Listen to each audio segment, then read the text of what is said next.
Santurtziko, ya no sé lo que iba a decir.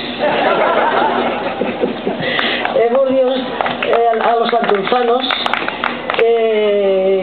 y ya no sé cómo dar las gracias, porque yo desearía sacar todo lo que llevo dentro para poderos agradecer el cariño que me habéis dado, el amor que tengo a este pueblo y a todos vosotros. Habéis ido para el Cayalde. Todo Santurce ha pasado por el Cayalde, todo el Cayalde de Santurce se han casado en el Cayalde, han bautizado a sus hijos, he visto pasar 3 generaciones.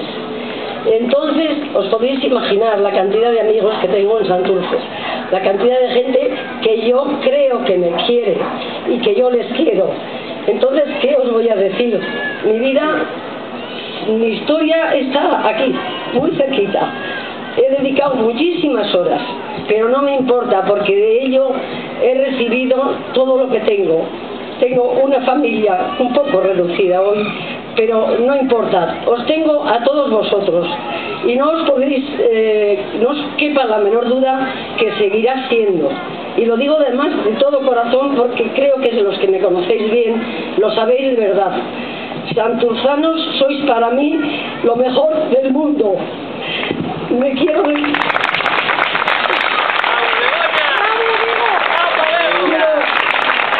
Quiero dedicar, si me lo permitís en este momento, quiero dedicar un recuerdo maravilloso y ofrecer este homenaje a mi hijo.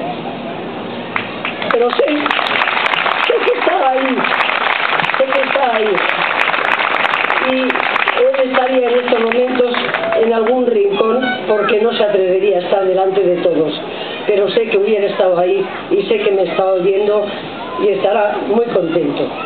No sé qué más deciros, porque ni soy oradora ni he venido a echar una arenga, pero que os quede muy claro que os agradezco muchísimo a todos los que estáis aquí y a todos los que no hayan podido venir, y aunque no hayan venido también. Veo aquí gente y he saludado gente que sois, y lo tengo que decir, de distintas ideologías, y eso me llena de ilusión, porque todos para mí habéis sido iguales. Y os doy un abrazo a todos y deseo para todos mucha salud y mucha paz. Y yo creo que no me queda más por decir. Es que ricasco de venir.